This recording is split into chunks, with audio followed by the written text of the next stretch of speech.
ಕರ್ನಾಟಕ ಕರುನಾಡು ಅಂತ ಹೇಳಿದ್ರೆ ನಮಗೆ ನೆನಪಾಗೋದು ಸಾಕಷ್ಟು ಇತಿಹಾಸ, ಶಿಲ್ಪಕಲೆಗಳ ಬೀಡು, ಗಂಧದ ಗುಡಿ ನಾಡು ಅಂತ ನಮಗೂ ಗೊತ್ತು. ಆದ್ರೆ ನಮ್ಮ ಈ ಕರುನಾಡಿಗೆ ಸಾಕಷ್ಟು ವರ್ಷಗಳ ಇತಿಹಾಸ ಇದೆ, ಹಲವಾರು ರಾಜಮನೆತಗಳು ಆಳಿರುವಂತ ಇತಿಹಾಸ ಇದೆ. ಈಗ ಅದೇ ಒಂದು ಸಾಲಿನಲ್ಲಿ ಈ ಗದಗ ಅನ್ನೋ ಲಕ್ಕುಂಡಿ ಗ್ರಾಮದಲ್ಲಿ ಒಂದು ನಿಧಿಯನ್ನ ಪತ್ತೆ ಆಗಿರುವಂತ ನಾವು ನೀವು ಈಗ ಸುದ್ದಿಯಲ್ಲಿ ನೋಡ್ತಾ ಇದ್ದೀವಿ. ಹೌದು, ಗದಗ ಜಿಲ್ಲೆಯ ಲಕ್ಕುಂಡಿ ಗ್ರಾಮದಲ್ಲಿ ಪಾಯ ತೆಗೆಯುವಂತ ಸಮಯದಲ್ಲಿ ನಿಧಿ ಸಿಕ್ಕಿದೆ. ಅದರಲ್ಲೂ 466 ಗ್ರಾಂನಷ್ಟು ಚಿನ್ನಾಭರಣ ಸಿಕ್ಕಿದೆ. ಇದರಲ್ಲಿ ಖಡ್ಗ, ಸರ, ಓಲೆ, ಉಂಗುರ, ಚೈನು ಈ ತರ ಸಾಕಷ್ಟು ಆಭರಣಗಳು ಸಿಕ್ಕಿದೆ.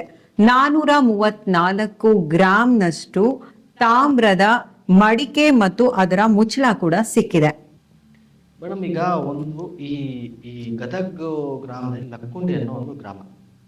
ಆ ಲಕ್ಕುಂಡಿ ಗ್ರಾಮ ಆ ಇತಿಹಾಸ ಏನು ಅಂತಂದ್ರೆ, ಆ ಊರಲ್ಲಿ 111 ಗುಂಡಿಗಳ ಬಾವಿ ಇರುವಂತೆ. ಅದನ್ನ ಏನ ಲಕ್ಕ ಗುಂಡಿ ಅಂತ, ಲಕ್ಕ ಗುಂಡಿ ಅಲ್ಲ, ಲೋಕಿ ಗುಂಡಿ ಅಂತ ಕರಿತಿದ್ರಂತೆ.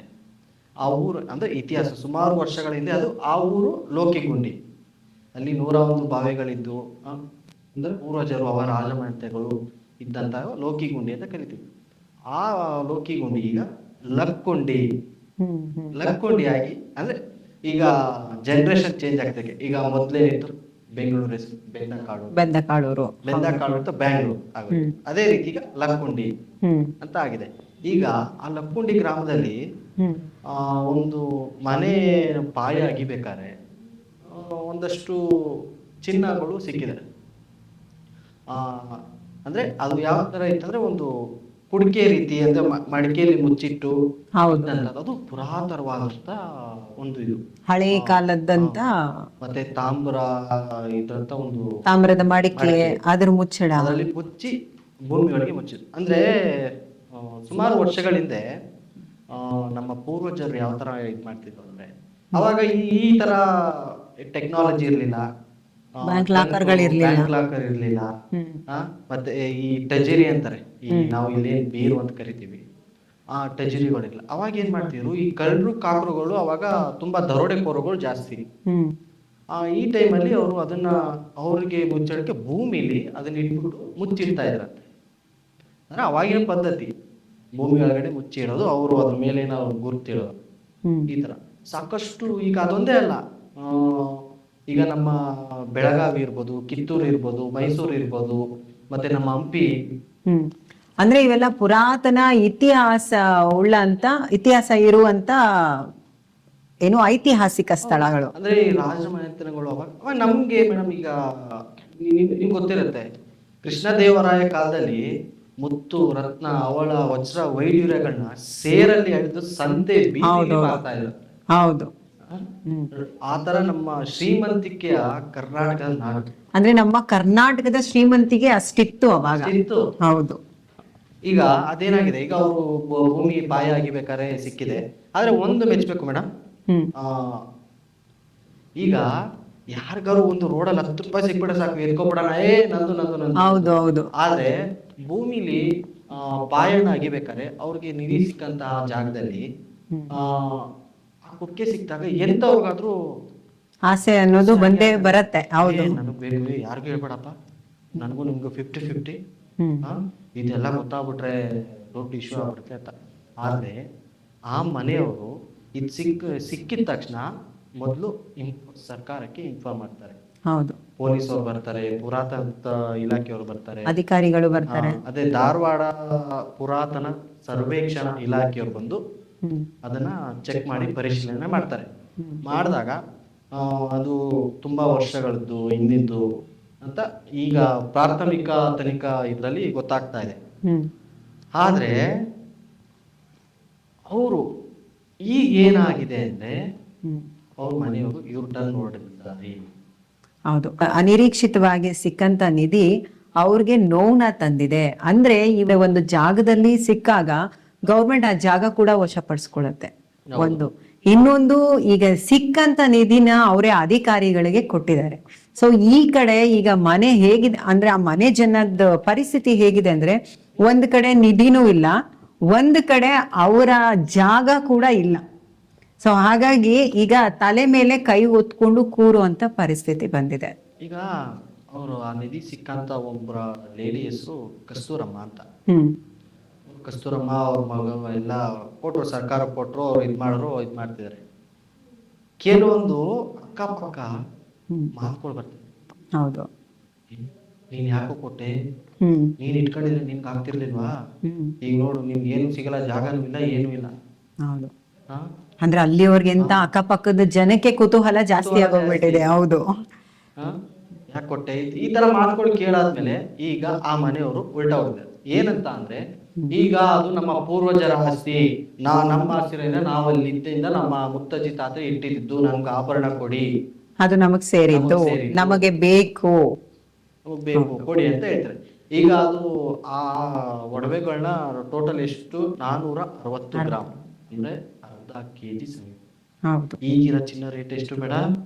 ಹೆಚ್ಚು ಕಡಿಮೆ 15,000 ತನಕನೂ ಮುಟ್ಟಿದೆ ಪರ್ ಗ್ರಾಮ್. ಅಂದ್ರೆ ಈಗ 13,000 ಚಿಲ್ಲರೆ ಇದೆ. ಅಂದ್ರೆ 10 ಗ್ರಾಮ್ಗೆ 13,000. ಹೌದು. ಸಾರಿ 10 ಗ್ರಾಮ್ ಅಲ್ಲ, 1 ಗ್ರಾಮ್ಗೆ 13,000. ಹೌದು. ಎಷ್ಟಾಯ್ತು? ಕೋಟಿ ಗಟ್ಲೆ ಬೆಲೆ ಬಾಳುವಂತಹ ಚಿನ್ನಾಭರಣ. ಹೌದು. ಯಾಕೆ ಬಿಡ್ಬೇಕು? ಹ್ಮ್ ನಮ್ಮ ಆಸ್ತಿ ಕೊಟ್ಬಿಡಿ ನನಗೆ, ನಮ್ಮ ಪೂರ್ವಜರದ್ದು. ಹ್ಮ್ ಯಾರು ಇಲ್ಲ, ಇದೆಲ್ಲ ಅಕ್ಕಪಕ್ಕ ಒಂದ್ ಸ್ವಲ್ಪ ಕಿವಿ ಮಾತುಗಳೇ ಇರ್ತಿರ್ತಾರೆ.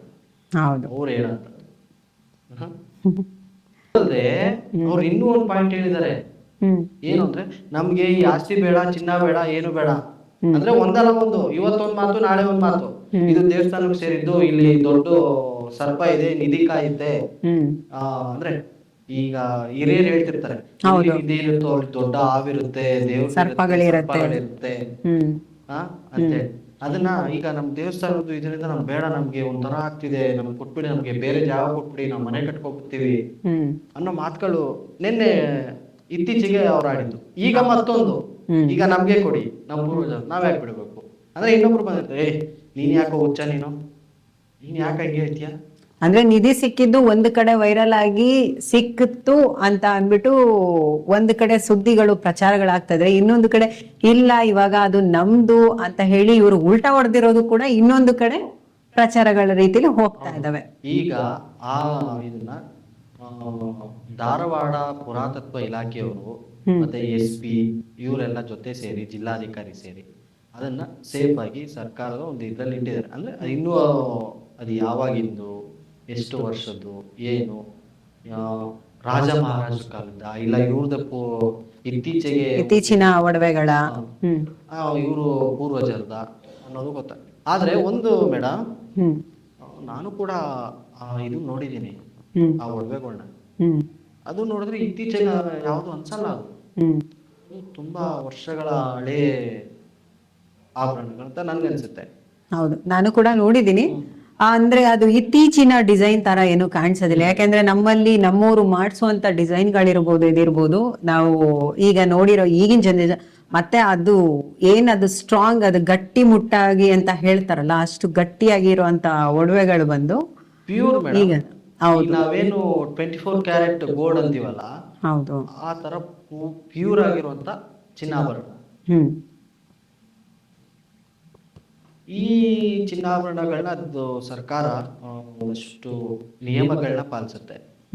ಆ ನಿಯಮಗಳ ಪ್ರಕಾರ ಅಂದ್ರೆ ತುಂಬಾ ಎಕ್ಸ್ಪರ್ಟ್ಸ್ ಇರ್ತಾರೆ. ಹೌದು, ಪುರಾತನ ಲ್ಯಾಬ್ ಟೆಸ್ಟ್ ಇರುತ್ತೆ, ಎಲ್ಲ ಇರುತ್ತೆ. ಪ್ರತಿಯೊಂದು ಚೆಕ್ ಮಾಡ್ತಾರೆ. ಇಲಾಖೆ ಅಂತ ಹೋದ್ಮೇಲೆ ಒಂದಷ್ಟು ಸಾಕಷ್ಟು ಟೆಸ್ಟ್ಗಳನ್ನ ಮಾಡಿದ್ಮೇಲೆ ಅದ್ರ ಪ್ಯೂರಿಟಿ ಟೆಸ್ಟ್ ಆದ ಮೇಲೆನೆ ಅದ್ರದ್ದು ರಿಸಲ್ಟ್ ನಮ್ಗೆ ಗೊತ್ತಾಗೋದು. ಖಂಡಿತ. ಆ ರಿಸಲ್ಟ್ ಗೊತ್ತಾದ್ಮೇಲೆ ಇದ್ರ ಬಗ್ಗೆ ಸತ್ಯಾಸತ್ಯತೆ ಏನಿದೆ. ಇತಿಹಾಸದಿಂದ ಬಂದಿರೋ ಅಂದ್ರೆ ತುಂಬಾ ಹಳೆ ಒಡವೆಗಳ ಅಥವಾ ಇತ್ತೀಚಿನ ಒಡವೆಗಳ, ಇಲ್ಲ ಅವರ ಪೂರ್ವಜರ ಕಾಲದ ಒಡವೆಗಳ, ಅಂದ್ರೆ ಕೆಲವೊಂದು ಟೆಸ್ಟ್ಗಳು ಮುಗಿದ ಮೇಲೆ ನಮಗೂ ಕೂಡ ಉತ್ತರ ಸಿಗೋದು. ಮತ್ತೆ ಈ ನಮ್ಮ ಕರುನಾಡನ ಶಿಲ್ಪಕಲೆಗಳ ನಾಡು ಹೌದು ಅಂತ ಕರೀತಾರೆ. ಅದ್ರಲ್ಲೂ ಕೂಡ ನಮ್ಮ ಹಂಪಿ, ಹೌದು, ಬಾದಾಮಿ, ಐಹೊಳೆ, ಪಟ್ಟದಕಲ್ಲು ಮತ್ತೆ ಈ ಸರದ್ದು ಬರುವಂತವೆಲ್ಲ ಒಂದು ವಿಜಯನಗರದ ಅರಸರ ಕಾಲದಲ್ಲಿ ಶ್ರೀಮಂತಿಕೆ ಆಗಿದ್ದಂತ ಒಂದು ಊರುಗಳು. ಹ್ಮ್ ನಮ್ಮ ದೇಶಕ್ಕೆ ಏನು ಈ ಬ್ರಿಟಿಷರು ಬಂದ್ರು ಹ್ಮ್ ಆಗ ಎಲ್ಲ ದೋಚ್ಕೊಂಡು ಹೋಗ್ಬಿಟ್ರು. ಹೌದು ನಮಗೂ ಗೊತ್ತು, ನಿಮ್ಗೆ ಗೊತ್ತಿದೆ. ಹೌದು, ಒಡವೆಗಳನ್ನೆಲ್ಲ ದೋಚಿರ್ಬೋದು, ಆದ್ರೆ ನಮ್ಮ ಶಿಲ್ಪ ಕಲೆಗಳನ್ನ ಯಾರು ದೋಚಕ್ಕಾಗೋದಿಲ್ಲ. ಶಿಲ್ಪಕಲೆ ದೋಚಕ್ಕಾಗಲಿಲ್ಲ, ಅದಂತೂ ಸತ್ಯ. ಅದನ್ನ ನಾಶ ಮಾಡೋದ್ರಲ್ಲ. ಹೌದು, ಒಂದಷ್ಟು ನಾಶ ಮಾಡ್ಬೋದು, ಎಲ್ಲಾನು ನಾಶ ಮಾಡಕ್ಕಾಗಿಲ್ಲ. ಹೋದ್ರೆ ಈಗ ಎಷ್ಟೋ ಜಾಗದಲ್ಲಿ ಸಿಗ್ತಾ ಇರ್ತವೆ. ಹ್ಮ್ ಕೆಲವೊಂದು ಹೊರಗಡೆ ಬರುತ್ತೆ, ಕೆಲವೊಂದು ಹೊರಗಡೆ ಬರಲ್ಲ.